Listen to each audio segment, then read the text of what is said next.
James was driving his girlfriend Aries somewhere in the car with the intention of giving her a special surprise. Aries had a blindfold over her eyes and kept anxiously asking the whole way, "Where are we going?" But James just smiled and replied, "Be patient, we are almost there." Finally, the car stopped at a location. James gently helped Aries out and slowly removed her blindfold. In front of her stood a gleaming, tall, newly built sky tower, which was being inaugurated that very day. Aries' eyes widened in surprise and she jumped with joy, but the moment she looked up at the tower, a strange fear gripped her heart. Deep inside, she felt like something terrible was about to happen. As they reached the entrance, a photographer welcomed them by taking a photo. They got into the elevator, which was already overcrowded. Eric grew anxious, fearing that the elevator might stop midway or fall. Then a child started jumping inside the lift, frightening her even more. However, nothing bad happened and they finally reached the top floor. The view from the top was truly breathtaking. Lights, music, and waves of joy filled the air. People were enjoying themselves freely. Suddenly, the cork from a champagne bottle flew up and hit a chandelier. A sharp piece from the chandelier broke off and cracked the glass floor. But unaware of this, people continued jumping and dancing on it. Meanwhile, James took Aries to the balcony for some fresh air. There he proposed her. This was the moment he had been planning all along, and Aries made it even more special by revealing that she was pregnant. Both were overjoyed. Nearby, a boy was tossing coins off the balcony. A guard warned him, but he didn't stop. One of the coins flew into a ventilation fan, jamming one of its blades, and this is where everything began to change. Aries had a vision, bolts loosening from the tower's beams. And then suddenly the glass floor shattered and people began to fall through it. James clung to a shard of glass, trying to save himself, but all efforts were in vain. Panic spread. People started running in every direction. In the chaos, a woman caught on fire because the ventilation was blocked. The entire area started heating up. The fire caused a massive explosion, killing many people. To save herself, Iris rushed towards the elevator, but the crowd prevented her from entering. Due to overloading, a part of the lift broke off and crushed a man. Soon after, one section of the tower began to lean dangerously. People slipped and gathered near the windows. Screams echoed everywhere. Aries climbed with all her strength and risked her life to save a woman by extending her hand. But unfortunately, the woman lost her grip and fell. At the same time, Aries noted a massive piano hanging mid-air as if suspended by some invisible force. Everyone held their breath. If it fell, it could be catastrophic. Just then, a coin hit the piano and that was enough. The piano began sliding towards the crowd.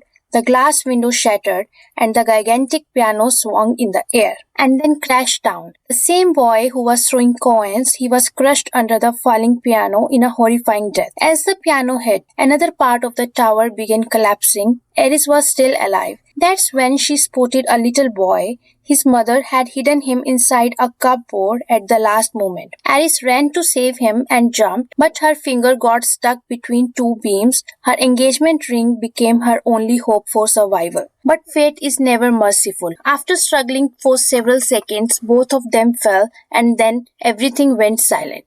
In a classroom, a girl named Stephanie suddenly screamed and woke up. She was in the middle of a lecture. It had all been a dream, or was it something more?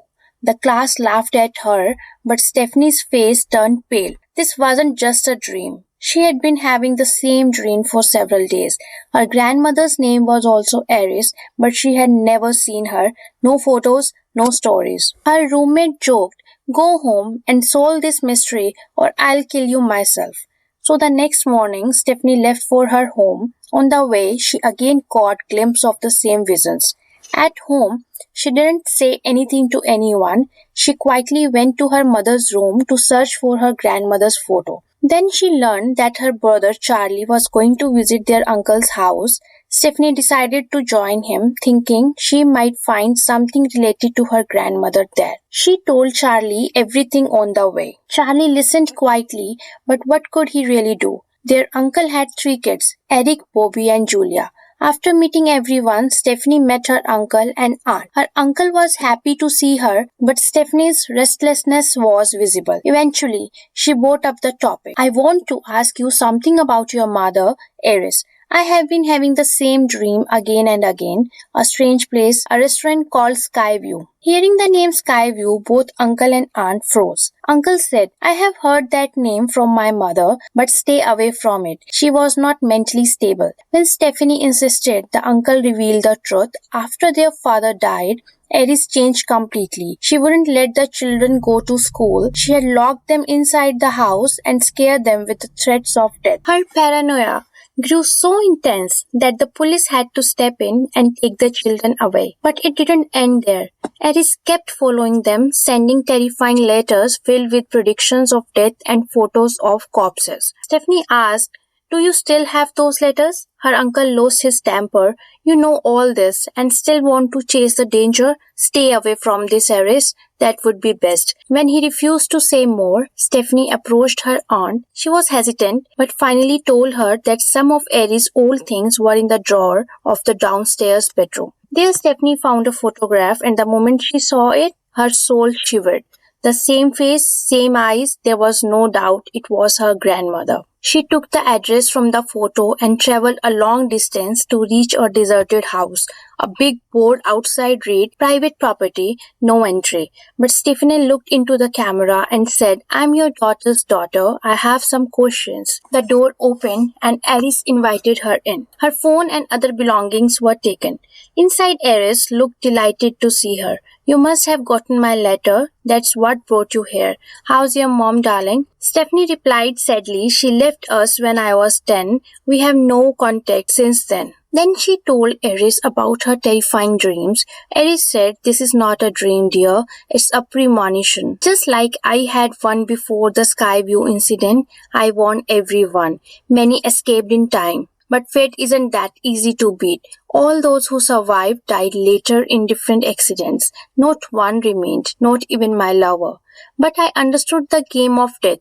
I never gave it another chance. I have been dodging death for years, but now the tables have turned because 2 months ago I was diagnosed with cancer, and that's when your dreams began. That's not a coincidence. She continued, if we all had died at Skyview that day, our bloodline would have ended there. But we survived, and now death will not let us go. I tried to explain this to my kids for years, but then they thought I was crazy and cut me off. Now I must explain everything to you.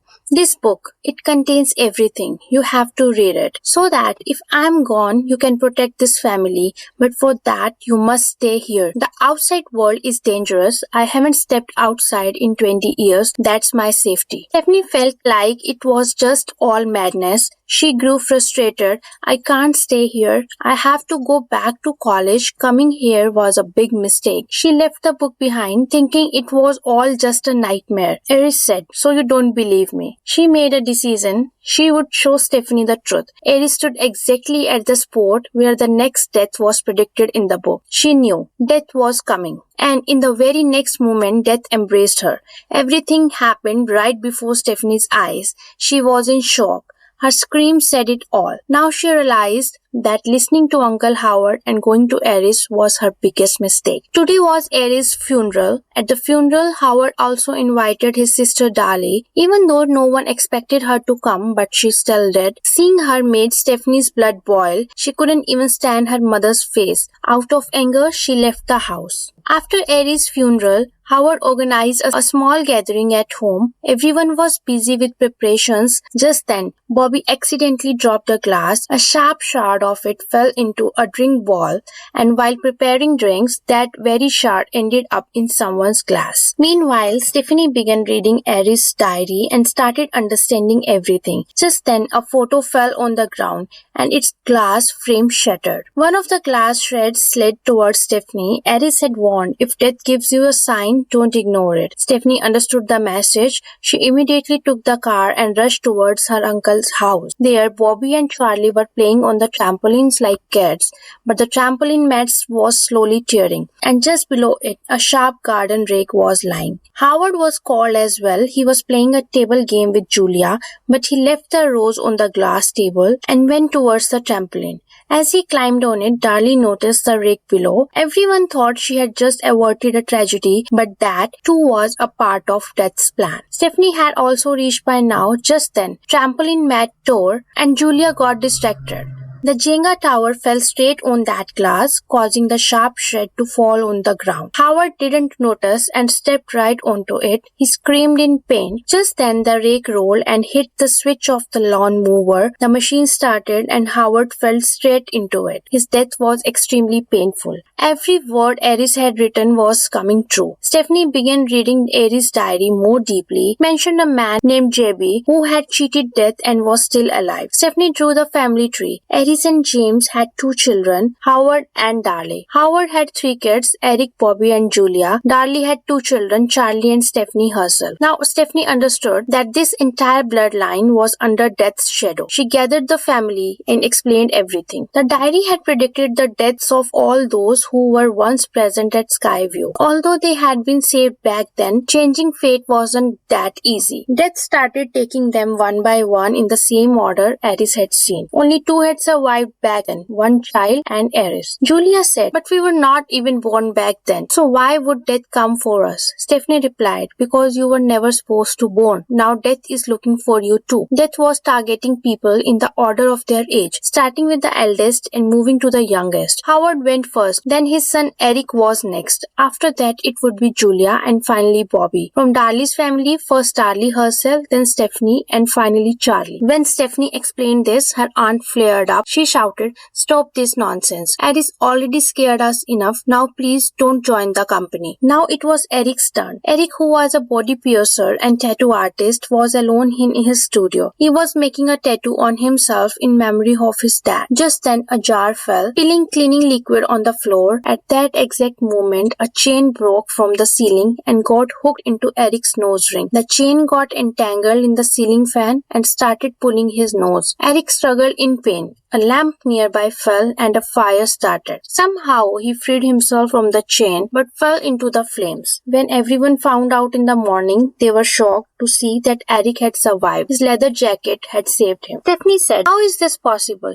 Eric smirked. Your theory is nonsense. I am immortal. Just then a truck passed so close to Stephanie and Eric that their hearts skipped a beat. But Eric, still acting like a fool, hung onto the garbage truck despite Stephanie's protest. She tried hard to stop him. When he wouldn't listen, she went to Julia for help. But Julia was now fed up with Stephanie's theories. She said, I can't take this anymore, and stormed out angrily. A short distance away, a man was clearing dry leaves with a blower, and 2 kids were playing football nearby. Suddenly, a heavy object fell on the blower man's head from behind. He stumbled, and the blower slipped from his hand. Dust started flying into the children's eyes. This panicked, and the football struck Julia's head with full force. The hit was so hard, Julia stumbled and fell straight into a garbage bin. At that very moment, the truck driver lifted the bin, not realizing Julia was inside. She screamed for help, but the driver couldn't hear her over the music. Stephanie ran, climbed onto the truck and looked inside. She saw Julia reaching out for help, but it was too late. Julia died a horrifying death. Stephanie was completely broken inside. She wondered if she had miscalculated the sibling sequence, but the truth was something else. Brenda, Eric's mother, revealed a shocking truth. Eric was not Howard's son. He was born from Douglas. When Brenda and Howard's relationship broke, Douglas entered her life. Now everything was clear, and that's why Douglas had always helped Eric and saved him each time. So the death sequence was not messed up. Next in line was Bobby. Before death could find him, the family started looking for a way to save him. According to the diary, J.B. Howbrewer worked at a nearby hospital. He was the same J.B. whom Aries once saved from death. Years later, Eris found him again and he taught her how to cheat it. They built a cabin where no danger existed, no sharp objects, no accidents, no tools of death. For years, JB and his people provided food, medicine, and alcohol to Eris to keep her alive in that cabin. Upon hearing this, Bobby said, "I can't live locked inside a cabin my whole life." So JB told him about two other options. Take someone else's life and steal their remaining time. Fake your own death. JB explained how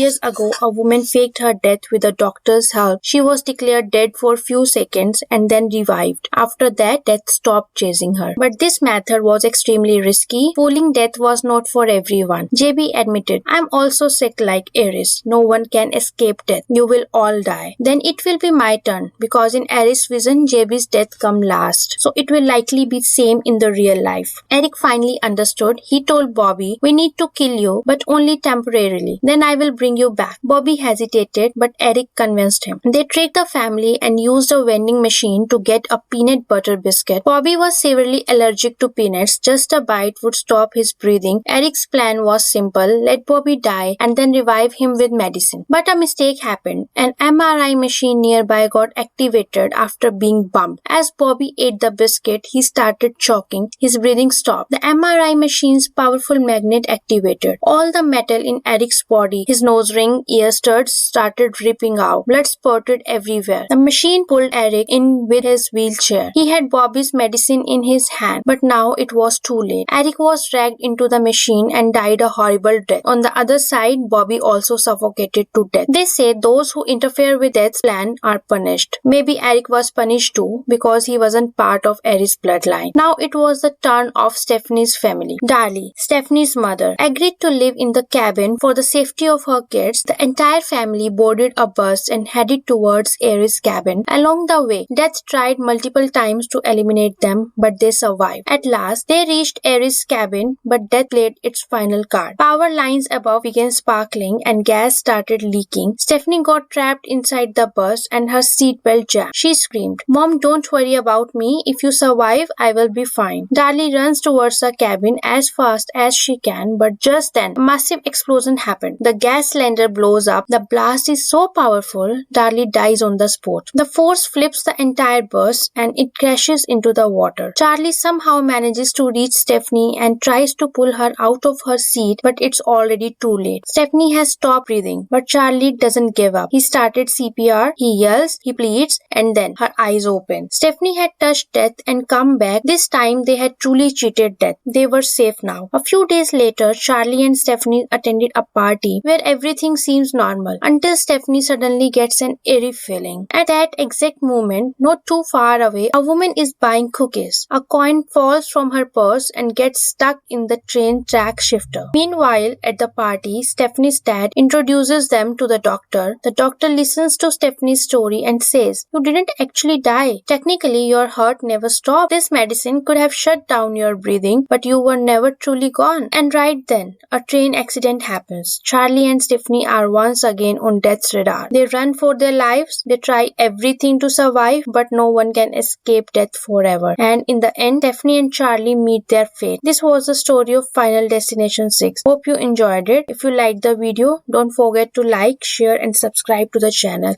Thank you.